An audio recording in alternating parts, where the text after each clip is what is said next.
আসসালামু আলাইকুম। আজকে আমরা রহনপুর রেলওয়ে স্টেশনে আসছি।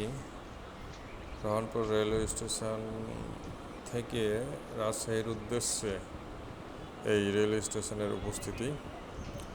এই রেলওয়ে স্টেশনের কিছু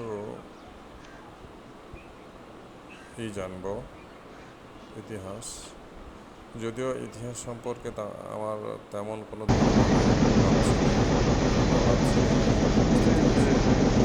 আমরা জন্মের পর থেকেই এই স্টেশনটা অনেক ভালো এবং পরিষ্কার পরিচ্ছন্নভাবে দেখি। আর এখানকার মানুষও অনেক পরিষ্কার পরিচ্ছন্ন। তো যাই হোক, ইতিহাস তেমন না জানলেও আমরা এখন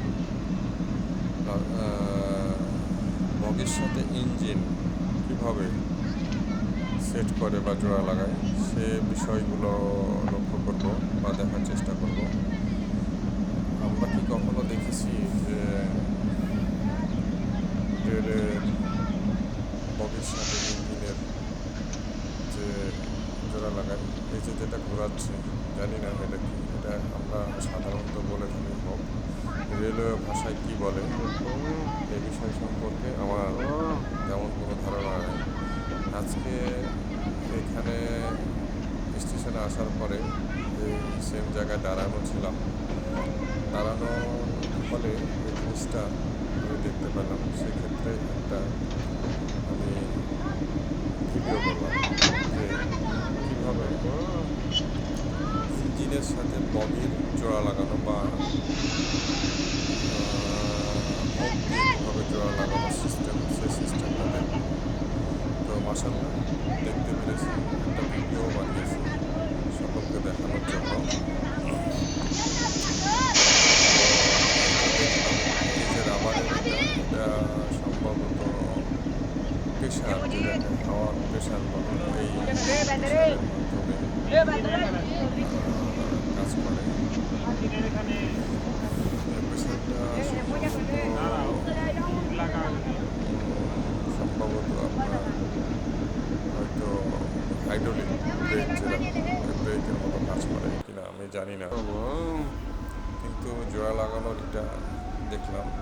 আর সাথে এটাও দেখলাম যে রহনপুর টু রাজশাহীর যে একটা স্পেশাল চ্যাডের কেবিন দিয়েছে, মানে একটা বগি, এটা গত 2 মাস কি 1 মাস থেকে এই বগিটা অ্যাড করেছে রহনপুর টু রাজশাহী। এই ট্রেনটা মূলত যায় রহনপুর টু ঈশ্বরদী, আবার ঈশ্বরদী টু রহনপুর রাজশাহী হয়ে আছে। তো মূলত আমরা ম্যাক্সিমাম রহনপুর ম্যাক্সিমাম আমরা ট্রেনে আসি যাওয়া করি। মূলত আমরা রহনপুর টু রাজশাহীর জন্যই বেশি আমরা এই ট্রেনে উঠে থাকি। তো আজকে এই যে বগিটা দেওয়ার ফলে অনেক অনেক অনেক ভালো হয়েছে। এখানে অনেক গ্যাঞ্জাম কম, ভিড় কম থাকে, এই জন্য এই বগিটা অনেক ভালো। এই বগির প্রতি একটা স্পেশাল চাপ বা সবাই এই সিটগুলা, এই বগির সিটগুলা আমরা কালেক্ট করতে পারি না। যেমন ঢাকাগামী ট্রেনের সাথে যেরকম অগ্রিম টিকিট কাটা লাগে, সেম আমাদের এখানেও সেম অগ্রিম টিকিট কেটে রাখতে হয়, নয়তো বা আমরা পাই না।